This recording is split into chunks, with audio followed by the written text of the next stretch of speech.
And this is no ordinary election. This is volatile. I think our best days are ahead. I want Texas to lead this country in getting back on the right track. Together, we will keep Texas bright, bright red. Tonight, Senator Ted Cruz and Congressman Beto O'Rourke face off in their first high-stakes debate. And in the past year and a half, we've been delivering real results. There are places that have been written off. There are people who have been taken for granted. From NBC5, the Dallas Morning News, and SMU.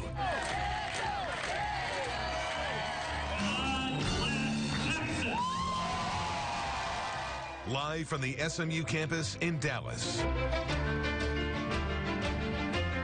Welcome to the first Texas Senate debate. I'm Julie Fine from NBC5, along with Gromer Jeffers from the Dallas Morning News. Here are the rules for tonight's 60-minute debate. Once a question is asked, the candidate will have 90 seconds to answer.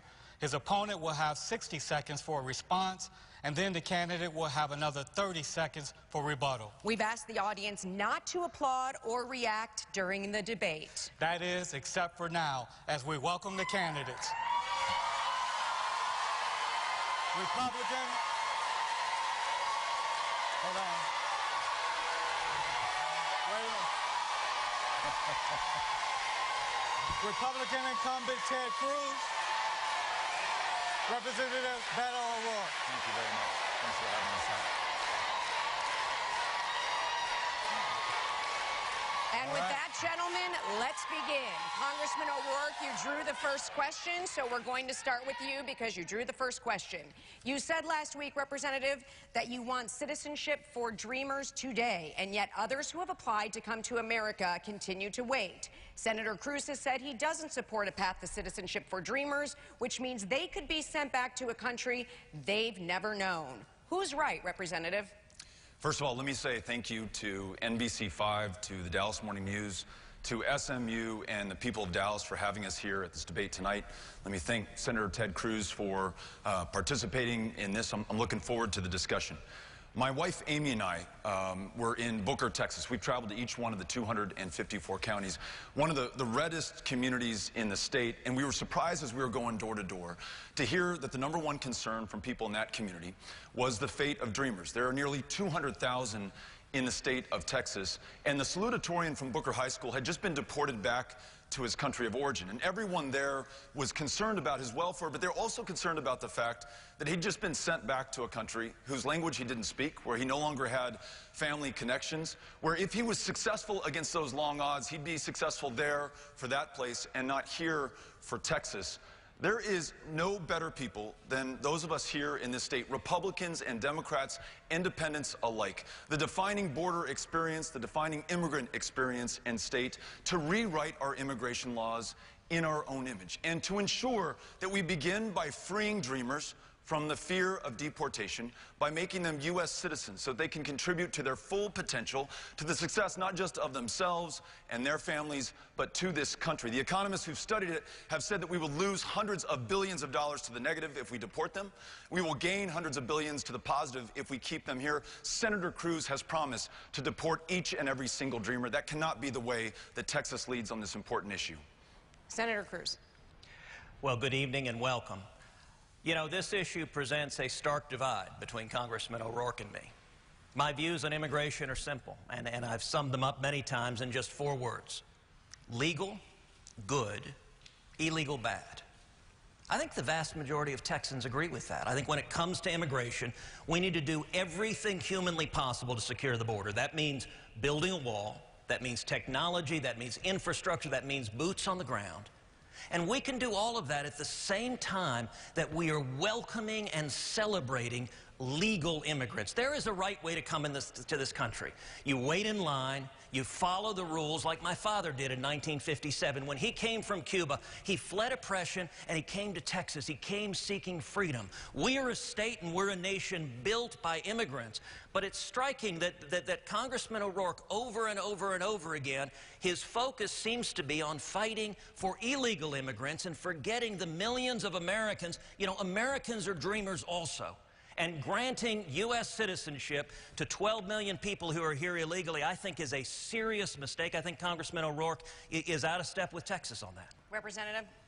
I'll tell you about being out of step with Texas. Senator Cruz has sponsored legislation that would have this country build a 2,000-mile wall, 30 feet high, at a cost of $30 billion. And that wall will not be built on the international border between the United States and Mexico, which is the center line of the Rio Grande. It'll be built on someone's farm, someone's ranch, someone's property, someone's homestead, using the power of eminent domain to take their property at a time of record security and safety on the border. Senator John Cornyn and I introduced legislation that would invest in our ports of entry, where the vast majority of everyone and everything that comes into this country first crosses. Knowing who and what come in here makes us safer. It allows us to lead on the issues of immigration reform. Representative, quick follow-up for you. You've addressed the dreamers. Do you think anyone who is undocumented living here should have a path to citizenship? There are millions of people in this country who are working the toughest jobs. And we were in Roscoe at a cotton gin with 24 jobs. Every single one of them worked by someone who came to this country. Not a person born in Roscoe or nearby Sweetwater willing to do that work. That's the story of Texas and of this country. We need to bring people out of the shadows, allow them to get right by law. And yes, there should be an earned path to citizenship. The alternative, as Senator Cruz has proposed, is to deport 11 million people from this country. Imagine the cost. Imagine the stain on our conscience going forward for the generations who look back at this moment. Representative, that's your time. Thank you. Senator Cruz, this question is to you. This month in Dallas, Officer Amber Geiger shot Botham Jean, a black man, in his own apartment. Why did you caution Representative O'Rourke and others not to jump to conclusions in this case when the Texas Rangers and the Dallas County District Attorney said she committed manslaughter? What happened to Mr. John was horrific. Nobody should be in their own home and be shot and killed in their own home. It was tragic. Now, the officer, as I understand it, has contended that it was a tragic mistake. It was a case where she thought she was in her own apartment. She thought he was an intruder. Right now, today, I don't know what happened that evening. Congressman O'Rourke doesn't know what happened that evening. But he immediately called for firing the officer. I think that's a mistake. Look, we have a criminal justice system that will determine what happened that night. If she violated the law, if she did that intentionally, she'll face the consequences. But without knowing the facts, before a trial, before a jury's heard the evidence, Congressman O'Rourke is ready to convict her, ready to fire her. And I'll tell you, it's a troubling pattern. Over and over again, Congressman O'Rourke, when faced with an issue about police and law enforcement, he sides against the police. So in the United States Congress, he voted against allowing funds to go to body armor for sheriffs. When it comes to immigration and customs enforcement, he has said he's open to abolishing that law enforcement agency. And just this week, Congressman O'Rourke described law enforcement, described police officers as modern-day Jim Crow. Let me say something. I have gotten to know police officers all across this state. That is offensive. Just today, Fort Worth is burying Officer Garrett Hall with his wife Sabrina and 2 kids, who was shot in the head risking his life. Here today, Officer Brian Graham, an Arlington SWAT officer, who was shot in the head. Senator, I'm gonna have to stop. He is here, and everyday police officers risk their lives for us. Officer Graham is standing there, his 2 kids. He took a bullet in the head protecting us. And let me say right now, I think it is offensive to call police officers modern-day Jim Crow. That is not Texas. That's your time, Senator. Please, audience, please. No applause. What Senator Cruz said is simply untrue. I did not call police officers modern-day Jim Crow. And I, as well as Senator Cruz and everyone here, mourn the passing of Officer Hall in Fort Worth. My Uncle Raymond was a sheriff's deputy in El Paso. In fact, he was the captain of the El Paso County Jail. He's the one who taught me to shoot and the responsibility and accountability that comes with owning a gun. But he also taught me what it means to serve everyone, to be sworn to protect and serve everyone in a community, not just some people. With the tragic shooting death of Botham Jean, you have another unarmed black man killed in this country by law enforcement. Now, no member of law enforcement wants that to happen. No member of this community wants that to happen. But we've got to do something better than what we've been doing so far. If African Americans represent 13% of the population in this country, that they represent 1/3 of those who are shot by law enforcement, we have something wrong. If we have the largest prison population on the face of the planet and it is disproportionately comprised of people of color, we have something wrong in this country. Republicans and Democrats should be able to work together with law enforcement and members of the community for real, lasting, meaningful criminal justice reform. Congressman, that's your time. A quick follow-up to you, Senator Cruz. Do you agree that police violence against unarmed African Americans is a problem? And if so, how would you fix it? I believe everyone's rights should be protected, regardless of your race, regardless of your ethnicity. But I'll tell you something. I've been to too many police funerals. I was here in Dallas when 5 police officers were gunned down because of irresponsible and hateful rhetoric. I was at the funeral in Houston at Second Baptist Church where Deputy Goforth had been shot in the back of the head at a service station because of irresponsible and hateful rhetoric. Just now, Congressman O'Rourke repeated things he knows aren't true. He stated, for example, white police officers are shooting unarmed African-American children. The Washington Post fact-checked that claim and conclude Congressman O'Rourke was wrong. But I'll tell you something, that rhetoric does damage. Senator. That rhetoric divides us on race. It inflames hatred. We should be bringing people together instead of suggesting the police are risking their lives to protect all of us, to protect African Americans, to protect Hispanics, and turning people against the police, Senator, I think is profoundly irresponsible. This is why people don't like Washington, D.C. You just said something that I did not say. What did you not say? Attributed it to me. What did you not say? I'm not going to repeat the slander and the mischaracterization. I'm not going to repeat the slander. You're not going to say what you did say? No, this is your trick in the trade, to confuse and to incite based on fear and not to speak the truth. This is a very serious issue, and it warrants the truth and the facts. All right, Representative O'Rourke, this question is for you. It's about the national anthem protest. Polls show that most Americans don't think that NFL players should be kneeling during the national anthem, even if they believe that they have the right to do so. But you have said there's nothing more American than protesting for your rights. What do you say to people who claim that you're out of step with most Texans on this issue? I mentioned just a minute ago, members of law enforcement are not sworn to serve and to protect only some people. They're sworn to protect and serve everyone in a given community. Those service members who put their lives on the line, who are serving tonight in Afghanistan, in Iraq, in Syria, they swear not to a man or to a group of people in this country, but they swore to support and to defend the Constitution of the United States of America, the Constitution for all of us.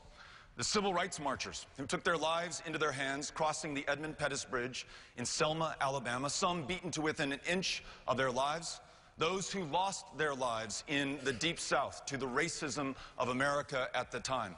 Those freedom riders who had the audacity to take Greyhound buses in the Deep South, using the bathrooms or the water fountains of their choice, knowing full well that it would end up in the Mississippi State Penitentiary, Parchman, as it did for John Lewis. They marched not just for themselves, but for everyone. And when now we have injustice in this country, 2 sets of criminal justice systems depending on your race, your ethnicity, and your color. That prison population that I talked about that is disproportionately comprised of people of color. Too many unarmed African-American men losing their lives in this country. To peacefully protest that injustice, non-violently, and to call attention to that, to prick the conscience of this country so that those in positions of public trust and power will finally do something. Standing up not just for your rights, but everyone's rights in this country. There's nothing more American than that. That's your time, Congressman.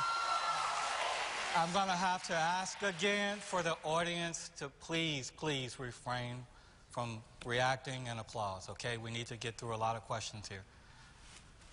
Senator Cruz. You know, Congressman O'Rourke gave a long soliloquy on the civil rights movement. And I'll tell you, one of the reasons that I'm a Republican is because civil rights legislation was passed with the overwhelming support of Republicans. And indeed, the Dixiecrats who were imposing Jim Crow, the Dixiecrats who were beating those protesters were Democrats. And that's one of the reasons I'm proud to be a member of the Party of Lincoln, a member that stands for equal rights for everyone, regardless of what race, what ethnicity. Every human being is a creation of God that our Constitution protects. But nowhere in his answer did he address the fact that when you have people during the national anthem taking a knee, refusing to stand for the national anthem, that you're disrespecting the millions of veterans, the millions of soldiers and sailors and airmen and Marines that risk and fight and die to protect that flag and to protect our liberty. And to be clear, everyone has a right to protest. You have a right to speak. But you could speak in a way that doesn't disrespect the flag, that doesn't disrespect the national anthem. And I'll tell you, those civil rights protesters would be astonished if the protests were manifesting and burning the flag. Dr. King, that's not something Dr. King stood for. He stood for justice without disrespecting the men and women who fight for this country.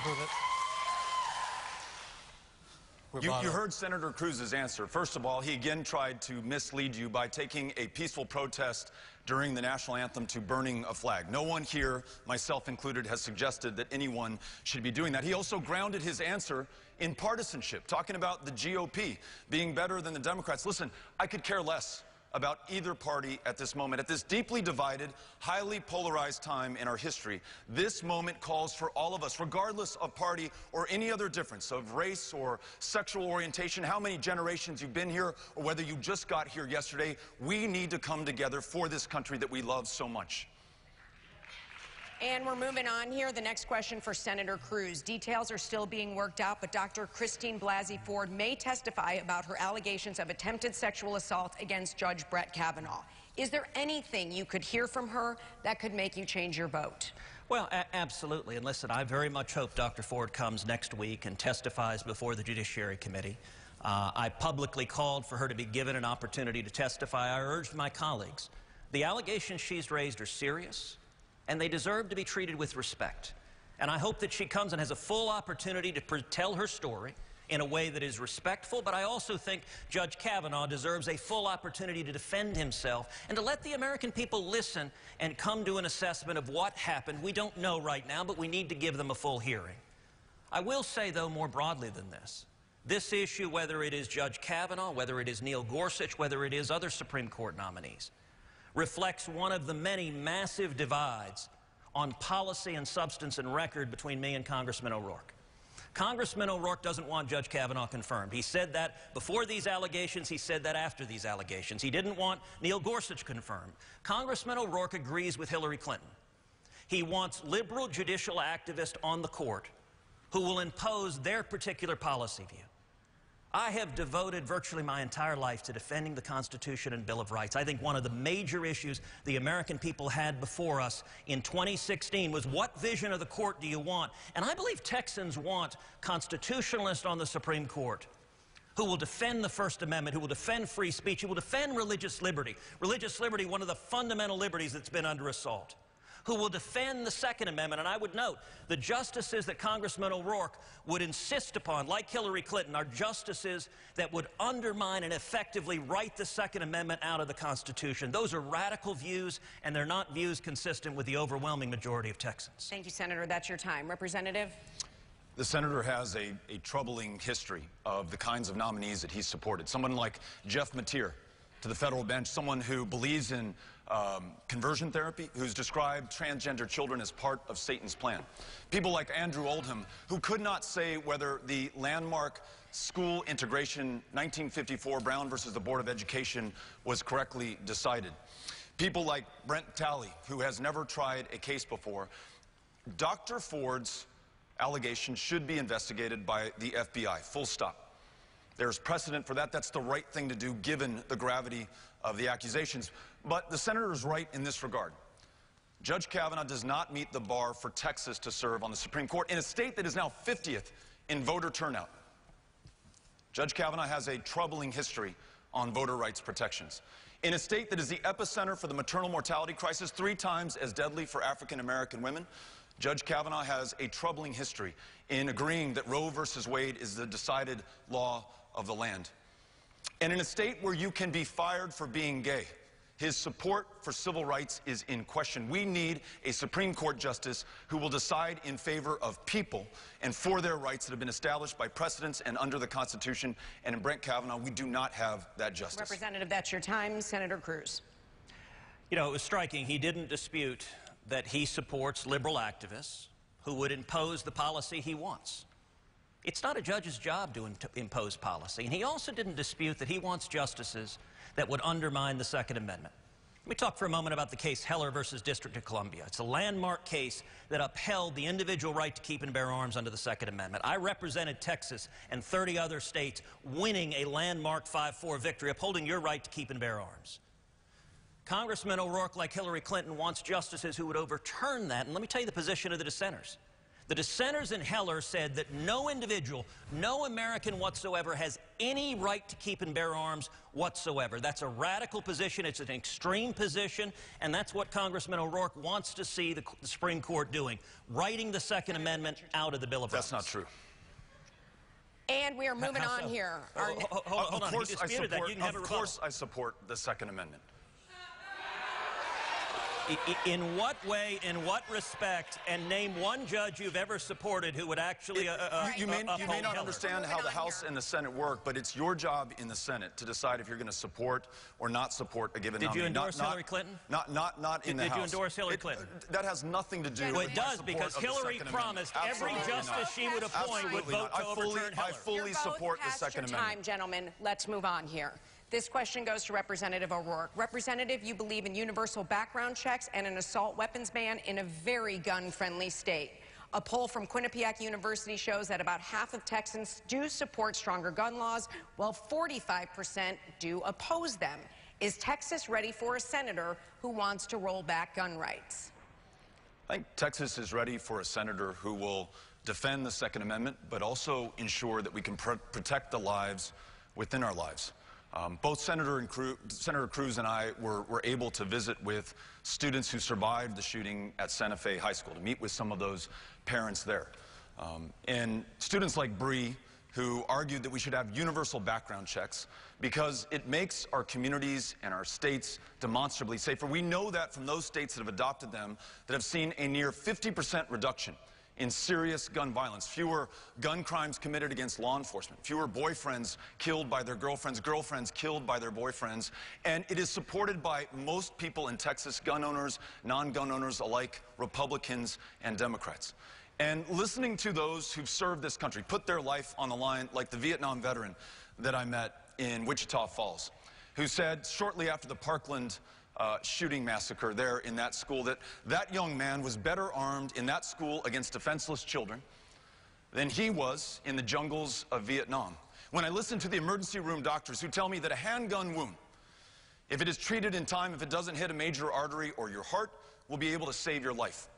But a weapon designed for the express purpose of killing people as effectively, as efficiently, and as great a number as possible. The high-impact, high-velocity round from an AR-15 will blow a hole the size of an orange out your back. You will bleed to death before anyone can get to you, and that's exactly what it was designed to do. Weapons of war belong on the battlefields, not in our schools or our churches, our concerts, or our public life.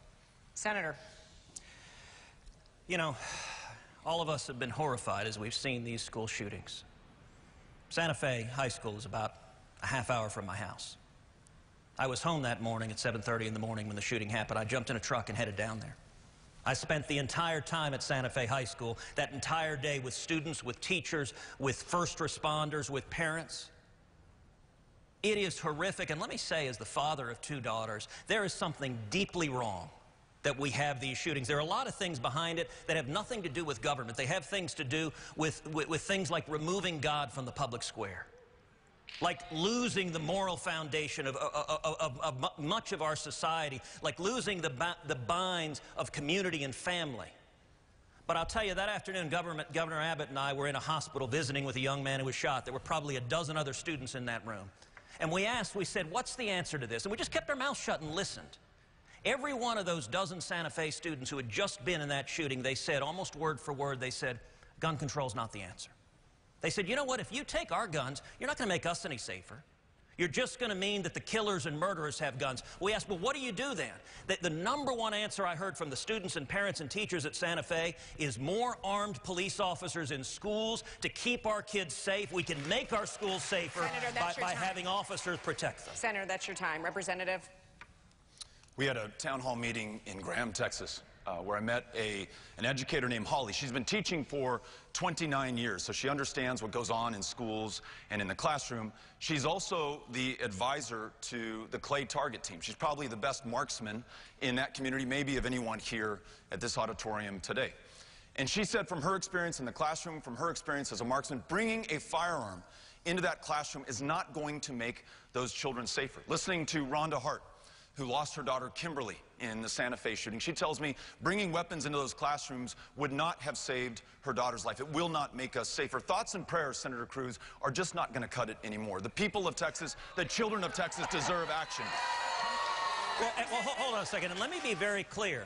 More armed police officers in our schools is not thoughts and prayers. I'm sorry that you don't like thoughts and prayers. I will pray for anyone in harm's way, but I'll also do something about it. And my very first year in the Senate, I led the way introducing legislation that would have provided $300 million in additional funding for school safety, to harden our schools, to put metal detectors, to have more police officers. And unfortunately, your party in the Senate, the Democratic Party, filibustered that legislation because their only focus politically was trying to undermine the Second Amendment rights of law-abiding citizens. All right, Senator, let's move on. Let's move on. This question is for you, Senator Cruz. The last time you stood for election was in 2016. You were the runner-up in the Republican primary for president. You ran against then New York businessman Donald Trump. Donald Trump, as you remember, dubbed you Lion Ted. He took swipes at your wife and father. You, in turn, called him a pathological liar. And quite frankly, there are so many insults between the two of you, it would take the rest of this show to go through them all. But now that he's president, you guys have become friendly to the point where you praised him in Time magazine. How do you respond to critics who say that as it relates to President Trump, you've lost your dignity? Well, there is no doubt 2016 was an election unlike any others. And there were some hard shots thrown. I'll tell you, my dad, who's here tonight, anyone who knows me knows my father has been my hero every day of my life. And Heidi and my daughters, who are here as well, anyone who knows me knows Heidi is my best friend in the world. I think she is the most beautiful woman on the face of the planet. I am blessed from God to be married to Heidi Cruz. Now, after the election in 2016, I faced a choice. Donald Trump had been elected president, and we had an opportunity to do something extraordinary. I made a conscious choice to do the job I've been elected to do, which is to represent 28 million Texans. I've got a responsibility, which is to fight for every person here and every person in this state. And so I have worked hand in hand with the president on substance, and we have delivered remarkable victories, the biggest tax cut of a generation. We've seen 4 million new jobs created since Trump was elected, and we cut taxes and cut regulations. We're seeing record low unemployment. Texans' lives are better. So yes, I could have chosen to make it about myself, to be selfish and say, you know what, my feelings are hurt, so I'm going to take my marbles and go home. But I think that would have been not doing the job I was elected to. And every single day in the Senate, it has been my job to fight for jobs, jobs, jobs, and to fight for 28 million Texans. I've done that. And if the people of Texas re-elect me, I will continue to fight each and every day for jobs and economic opportunity for Texas. That's your time. Representative O'Rourke.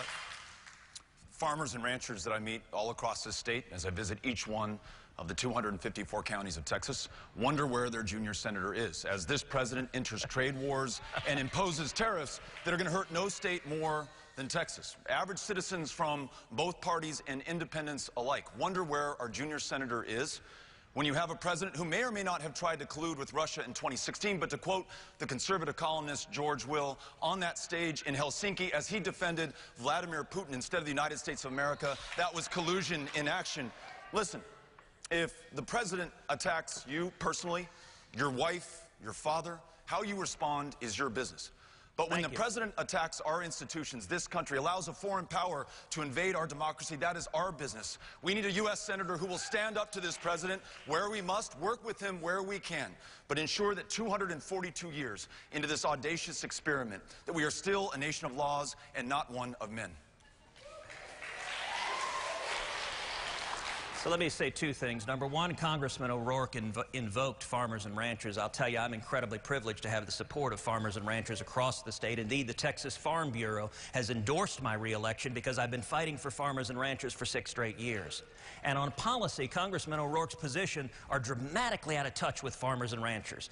He supports President Obama's Waters of the United States rule. He's voted in favor of it multiple times, puts massive burdens on farmers and ranchers. He's voted in favor of the death tax, keeping it broad, sucking farmers and ranchers and small businesses into it. That's not good for farmers and ranchers. But you know where his question ended? It ended on an attack on Donald Trump. And the modern Democratic Party is just consumed with hatred for Donald Trump. That's why Congressman O'Rourke is the only Democratic Senate nominee in the country to explicitly commit to voting to impeach President Trump. That is extreme, and that doesn't reflect Texas. That's your time. Representative O'Rourke, you have addressed your 1998 DWI arrest numerous times during your public career, but not this question. As the Houston Chronicle pointed out recently, a witness said in that accident that you tried to leave the scene of the accident. Did you, and should voters be concerned about this incident? Yeah. I did not try to leave the scene of the accident, though driving drunk, which I did, is a terrible mistake for which there is no excuse or justification or defense, and I will not try to provide one. I can only tell you that I was able to have a second chance in my life. I was able to start a small business with good friends in El Paso, was able to meet Amy on a blind date before Tinder, raised 3 amazing kids with her, Ulysses, Molly, and Henry, served my community on the El Paso City Council, and represent 750,000 people from my community in the United States Congress. I've made the most that I could with my second chance and my opportunity. What I do know is that as a white man in this country, there's a privilege that I enjoy that many African-American men and women do not. They do not have that second chance. They're forced to check that box on an employment application form that makes it harder for them to get a job. They're ineligible for the Pell Grants that would allow them to attend SMU or TCU or any institution in this area. And their choices are narrowed, their options are constrained in their lives. Everyone deserves a second chance. And if my experience can contribute to an understanding that allows me to work with Republicans and Democrats alike on real and meaningful criminal justice reform, to ensure that everyone is able to live to their full potential and no one's mistake defines them for the rest of their lives, that will be something good in whatever meaningful way it is that has come out of that terrible decision on my part. That's your time, Congressman. Senator? You know, I don't intend to get into Congressman O'Rourke's personal history, but I will keep the focus on issues and substance and record. And I will say, as a member of Congress, he introduced legislation that would make it easier for those with drug convictions to get driver's licenses. I think that's a real mistake, and it's part of a pattern. There's a consistent pattern when it comes to drug use that in almost every single instance, Congressman O'Rourke supports more of it. So when he was on the El Paso City Council, he's one of the leading advocates in the country for legalizing marijuana. He wrote a book about that. Now, legalizing marijuana is actually a question on which I think reasonable minds can differ. I've always had a libertarian bent myself. I think it ought to be up to the states. I think Colorado can decide one way. I think Texas can decide another. But I'll tell you, Congressman O'Rourke didn't stop with marijuana. He introduced and he advocated for a resolution in the El Paso City Council calling for a national debate on legalizing all narcotics. That includes heroin and fentanyl and cocaine. And let me say, that is not, I believe, a reasonable issue on which people can disagree. Now, I suspect Congressman O'Rourke will say, we're just calling for a debate on it. Well, we're on a debate stage now. I will tell you, I think it would be a profound mistake to legalize all narcotics, and it would hurt the children of this country. That would be a serious mistake. Senator, that's your time. I agree with you. Representative, please. To be clear, I don't want to legalize heroin and cocaine and fentanyl. But what I do want to ensure is that where in this country most states have decided that marijuana will be legal at some form, for medicinal purposes, for recreational purposes, or at a minimum will be decriminalized. That we don't have another veteran in this state prescribed an opioid because the doctor at the VA would rather prescribe medicinal marijuana but is prohibited by law from doing that. Another older woman with fibromyalgia who's not able to use medicinal cannabis because it's against the law here, and another African-American man, because more likely than not, that's who will be arrested for possession of marijuana, to rot behind bars instead of enjoying his freedom and the opportunity to contribute to the greatness of this country. Yes, I want to end the war on drugs and specifically want to end the prohibition on marijuana.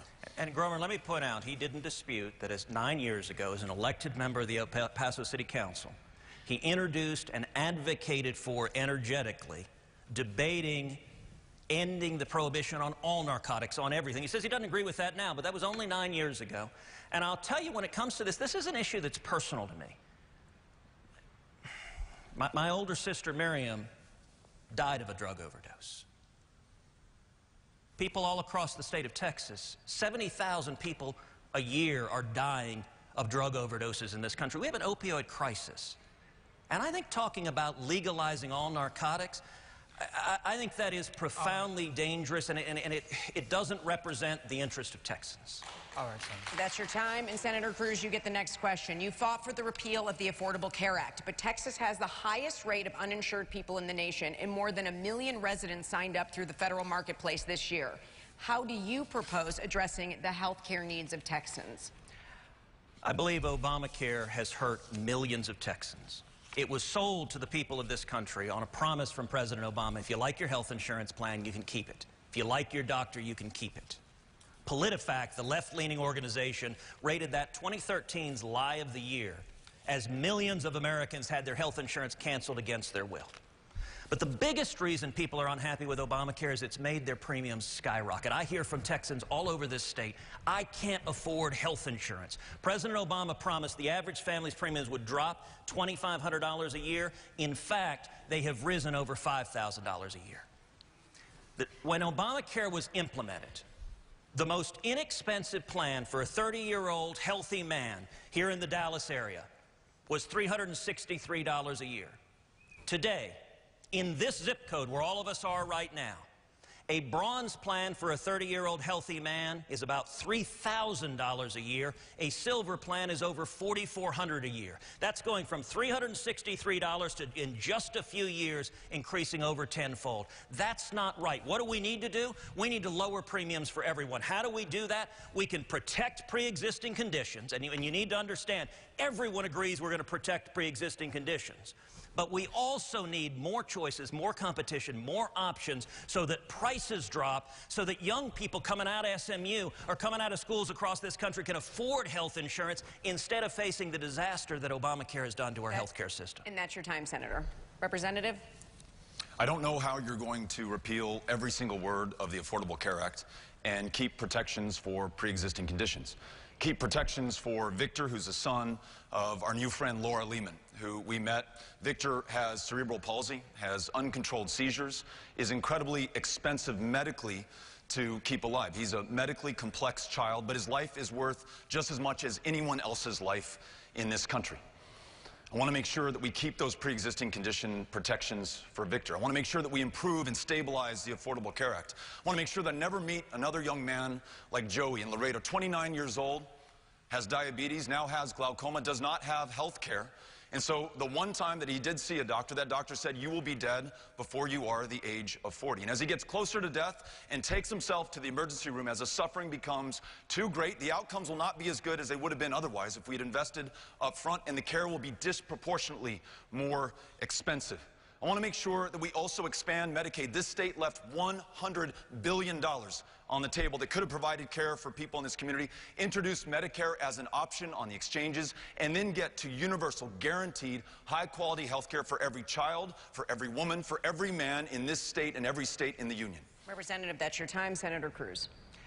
You know, it was striking that Congressman O'Rourke didn't have a word to say to the millions of Texans whose premiums have skyrocketed.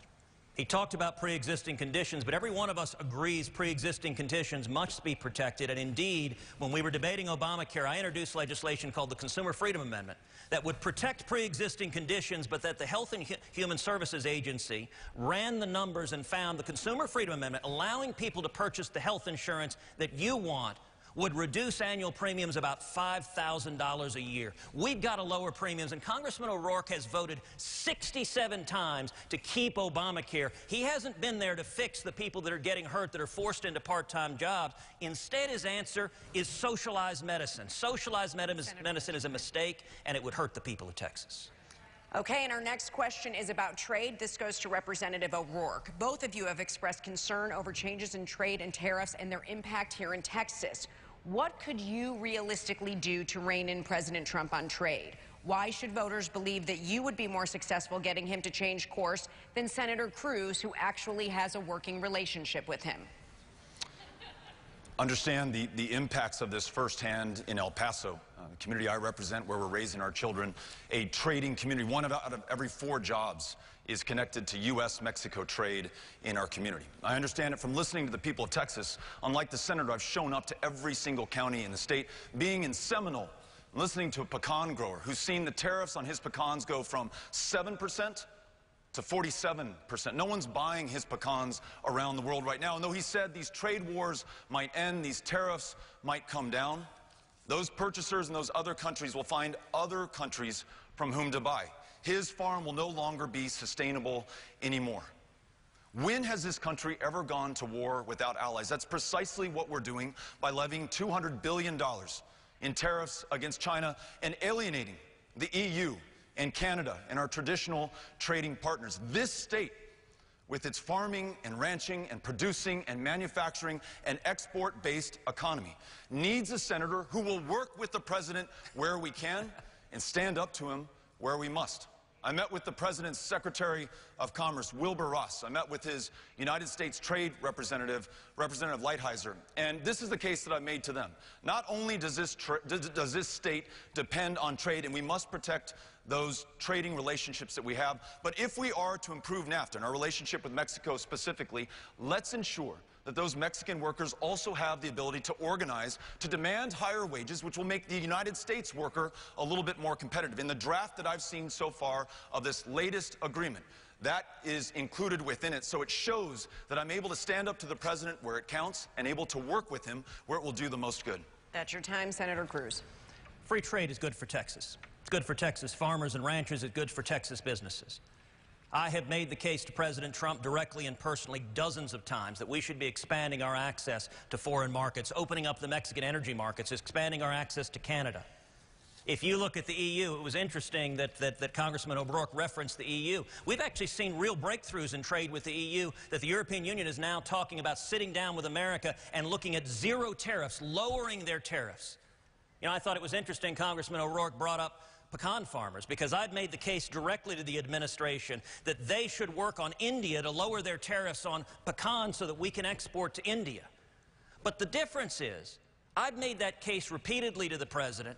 Over and over again, I've worked hand in hand with the president on policy wins for the people of Texas. As far as I know, Congressman O'Rourke has never spoken to the president, other than to publicly call for his impeachment. That doesn't suggest a relationship in the state of Texas when you are leading the extreme left wing wanting to impeach the president and attack the president. That's not setting you up to have victories for the people of Texas. Representative? I'll work with anyone, anytime, anywhere, and that includes the President of the United States. Worked with Republican colleagues to expand access to mental health care. There were 500,000 veterans who put their lives on the line for this country, who by law, because of the status of their discharge, were unable to go into a VA and see the psychiatrist or psychologist who would save their lives. I was able to bury the differences between myself and a Republican colleague who had a similar proposal. We introduced it, got it passed in the House. There was a similar bill passed in the Senate, signed into law by President Trump. That's saving lives of veterans in this state and throughout this country right now. So whether it's veterans, service members, farmers, ranchers, Americans, I'll stand up for everyone and work with anyone, including the president, to make sure that we do better for this country. Senator Cruz, this question is about Texas values. You campaign on the fact that you represent Texas's values, But if you look at the polls, this is a closely contested race, and Congressman O'Rourke has a lot of support in Texas. Why do you represent Texas values and your does not? Well, 6 years ago when I ran for Senate, I promised the people of Texas I would fight every day for lower taxes, lower regulations, and more jobs, that I would fight to secure and defend the border, and that I would fight to defend the constitutional right of every Texan. I've kept that promise. That's what I've done every day in the Senate for the last 6 years. You're right, we have a real race in the state of Texas. The hard left is energized, they're angry, many of them are filled with hatred and for President Trump. And we are seeing tens of millions of dollars flow in from all over the country to Congressman O'Rourke's campaign. And the reason is simple. As he takes extreme left-wing positions, positions further to the left of Elizabeth Warren or Bernie Sanders or Nancy Pelosi, he gets millions of dollars. For example, Congressman O'Rourke has said he is, quote, open to abolishing ICE, abolishing the Immigration and Customs Enforcement Agency. Those are his words. Now, Nancy Pelosi's never said that. Congressman O'Rourke has said he would vote now today to impeach President Trump, right now today. Bernie Sanders never said that. Congressman O'Rourke's positions are out of step with the people of Texas, and I think the people of Texas, what they want, look, 1,000 people a day come to Texas because we understand low taxes and low regulations produce jobs. And what I hear from Texans all across this state is they say, I'll say this, whether they supported me or not, Democrats will say, I didn't vote for you, but you're doing what you said you would do, and that's exactly what I've done, and that's exactly what I'll continue doing. Okay. Representative O'Rourke, Texas values. You know, only one of us has been to each county in Texas and would have an idea of what Texas values and interests are. Within months of being sworn to serve as your senator, Ted Cruz was not in Texas, he was in Iowa. He visited every single one of the 99 counties of Iowa. He went to New Hampshire, he went to South Carolina, he went to the Republican presidential primary states instead of being here. He shut down your government for 16 days in 2013 because that too many people were getting too much health care in the United States of America. And in 2015, he missed 1/4 of the votes in the United States Senate. In 2016, he missed 1/2 of the votes in the United States Senate. You tell me who can miss half the days at work and then be rehired for the same job going forward. That's not what Texans want. They don't want somebody who's captured by corporations and political action committees and special interests, because that's where Ted Cruz gets his money. Our campaign is the largest grassroots campaign this state has ever seen, funded by people and only people in every single one of the counties of Texas every single day. Congressman, that's your time. Senator. You know, Gromer, Congressman O'Rourke doesn't seem to understand that representing Texas is not doing a photo op in each county in Texas with reporters in tow, but it's actually standing up and fighting for the people of Texas. And I can tell you, in the 6 years I've represented Texas, I have been there on the ground. In West Texas, when the explosion happened, I was on the ground with the families of the first responders who were killed. When Hurricane Harvey hit this state, I was on the ground in my hometown of Houston, but also in Victoria and Rockport and Port Aransas and Aransas Pass and Refugio and Beaumont and Port Arthur and Orange and Nederland. Oh, not once, not twice, but 3, 4, 5 times on the ground with the people of Texas. When Sutherland Springs saw the worst church shooting in the history of this country, I was on the ground. Representing Texas is being there for Texans, but actually standing up and fighting for Texans, not George Soros, not big liberal interest, but fighting for the values of the people of Texas. And the next question goes to Representative O'Rourke. The Texas business community overwhelmingly supported the tax overhaul that you voted against last year. How can you effectively represent that important constituency when you have such a fundamental disagreement? Generations from now, people looking back at this moment will not be able to believe that a country $21 trillion in debt, with the greatest levels of income disparity that we've seen since the last Gilded Age of more than 100 years ago, would find as its solution to the problem $2 trillion in tax breaks that disproportionately flow to corporations that are already sitting on record piles of cash and the already wealthy in this country. A tax bill written by the lobbyists for those very corporations. In fact, in one draft, in the margins, written by those lobbyists so that their corporate bosses could see the text before the senators could vote on it. And in the days before and just after Senator Cruz voted for this massive giveaway to the already wealthy, he received more than $120,000 from the political action committees that represent those who benefited from these tax breaks. I believe not in investing in corporations and in special interests. I believe in investing in people, in universal pre-K for every child so everyone has the same starting line in life, in health care for every Texan and every American so they're well enough to be their best, the ability to attend community college or SMU so that you can better yourself and do better for everyone else in your life, in your community, and in this country. I believe in investing in broadband internet in the 50% of rural Texas that today cannot reliably get online. I believe in investing in communities and in people, not in corporations, special interests, and political action committees. You know, there is a consistency in Congressman O'Rourke's record. Over and over and over again, he supports higher taxes. When he was on the El Paso City Council, he voted 3 times to increase property taxes in El Paso. He voted in favor of a, quote, rain tax, which I don't even know what that is. I guess a tax on rain, but I'm not sure. He voted in favor of a pool tax. As a member of Congress, he has voted in favor of the death tax. He voted against the tax cut. And by the way, this tax cut has cut taxes on Americans all across Texas. It doubled the child tax credit. If you're a parent, it doubled it from $1,000 a child to $2,000 a child. That's real money. And by the way, that's refundable and in your pocket. And yet, his answer is he doesn't want to cut taxes. He wants to raise your taxes. So understand what Beto O'Rourke is promising you. If he's elected, he will fight to raise your taxes. That is not consistent with what the people of Texas want. Representative. Those 6 years that I was on the El Paso City Council, every single year, we balanced the budget. We didn't see each other as Republicans or Democrats. We saw each other as El Pasoans with a common interest in delivering for the taxpayers in our community. Only one of us on this stage has started and run a small business, had to meet payroll every single week, had to go before the bank and try to get a loan to expand that business, had to go out and hustle for new customers and make sure that we kept those who we already had happy going forward. That required balance in a budget and understanding how to make ends meet. I want to make sure that, again, we're not giving away to corporations and special interests. That's what Senator Cruz would do, thanks to the contributions that he's received from those political action committees. He's working for the clampdown and the corporations and the special interests. He's not working for the people of Texas. Representative, that's your time. And we are at our final question. Wow, this went quickly. And this goes to Representative O'Rourke. We'd like to end this for both of you on a very positive note. And we'd like to ask you to tell us something that you admire about your opponent. Right. Senator Cruz and I were both elected to the United States Congress in the same year, 2012. We both have young children. I know how hard he works. I know how much time he has spent away from his kids. I know what a sacrifice that is to his family. I know that he's doing it for one reason. He wants to serve this country, and he's trying to do his best. We may have differences of opinions on what our destination might be and how we're going to get there.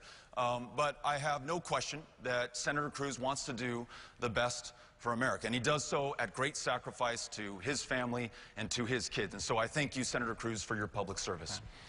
Thank you. And you know, I actually agree with those sentiments. I would express the very same sentiments back at Congressman O'Rourke. You're right, being a dad of young kids is hard. I know the sacrifice you're putting in. My girls, every day when I leave for the campaign trail, it's hard. There are a lot of tears in the Cruz household. I'm sure there are in the O'Rourke household, too. That is the single hardest part of doing this. And let me say beyond that, look, I think Congressman O'Rourke is passionate. He is energetic. He believes in what he's fighting for. In fact, I have very much the same sentiments. You know, last year I did 3 debates with Bernie Sanders, and I expressed this at all 3 debates, that Bernie Sanders believes in what he's fighting for. He believes in socialism. Now, I think what he's fighting for doesn't work, but I think you are absolutely sincere, like Bernie, that you believe in expanding government and higher taxes. And I commend you for fighting for what you believe in. As you noted, we disagree on the outcome, but you're fighting for the principles you believe in, and I respect that. True to form. Before we bring, come on, audience. Before we bring the debate to a close, each candidate will have a 90 seconds for a closing statement. Senator Cruz, let's start with you. In November, there are going to be a lot of things on the ballot. Both Congressman O'Rourke and I will be on the ballot, but there's going to be a lot more than that. Jobs will be on the ballot. We've seen in the last 2 years 4 million new jobs all across this country. Paychecks will be on the ballots. We've seen Texas employers like American Airlines, like Southwest Airlines, like AT&T giving bonuses and pay raises. Your 401k and your savings will be on the ballot, as we've seen the pensions of millions of Texans going up. You know, Texas understands a very simple formula. When you cut taxes, when you simplify the tax code, when you lift the burden on small businesses, it's good for Texas. It expands jobs, it expands opportunity. And there is a fundamental choice in this election. It's a choice between, we're seeing nationally socialists like Bernie Sanders, like Alexandria Ocasio-Cortez, and indeed Congressman Beto O'Rourke advocating for those same policies. Full-on socialized medicine, which, by the way, they call Medicare for all. And let me say to all the seniors in Texas, Medicare, you paid into it your whole life. You're counting on it for your health care. What they're proposing is putting every single person in this country, including illegal aliens, everyone in this country, into Medicare without paying for it. That would bankrupt Medicare. There is a choice for this country. You know, there are also states that implement the kind of policies Congressman O'Rourke supports. High taxes, high regulations, open borders. States, you look at California, which is hemorrhaging population. You know, the cost of a one-way U-Haul from California to Texas is more than 300% the cost the other way around. In Texas, we understand that if you get government off the backs of small businesses, Texans do well. I've fought for that for 6 years. I've kept my promise, and I will always stand and fight for 28 million Texans. That is your time, Senator. Thank you. Representative O'Rourke. Yeah. Let me again begin by thanking SMU, NBC5, the Dallas Morning News for making this possible tonight. Let me thank everyone here and everyone who's watching right now who has invited me to your communities, who has invited me into your homes, who's invited me into your lives, into your hopes and your dreams, and the very high expectations that we are together setting right now for this country. At this deeply divided, highly polarized moment, you have reminded me that before we are Republicans or Democrats or independents, we are Texans, we are Americans, we are human beings, and we're going to start acting that way. President Harry Truman reminded us that this country was not founded on fear. Instead, we are founded on courage, on imagination, and an unstoppable determination to do the job at hand. I've never heard a better description than that one for the people of Texas that I've met in each one of the 254 counties. We're not running against anyone. We're not running against anything. We're not running against another political party. We are running for this country, by and for each and every single one of us. We are going to use the challenges that we face, being the least insured state in the country, where the #1 provider of mental health care services is the county jail system today, to a state that leads the way to ensuring everyone is well enough to live to their full potential. A state where 50% of the teachers are working a second or a third job just to make ends meet instead of being able to focus on those children before them. We're going to lead the way in having their backs and making sure that we don't privatize public education money and send it to a private school. Whatever the challenge is, I know that we are up to the task, and I want to thank you for inspiring me, giving me confidence, giving me hope, encouraging me like no time in my life. I am grateful. Thank you. Thank you, Representative. And that concludes tonight's Senate debate. We'd like to thank both of our candidates, our audience, and SMU for hosting tonight. Some important dates to keep in mind. The last day to register to vote is October 9th. Early voting is open from October 22nd to November 2nd. Election day, November 6th. Thank you and good night.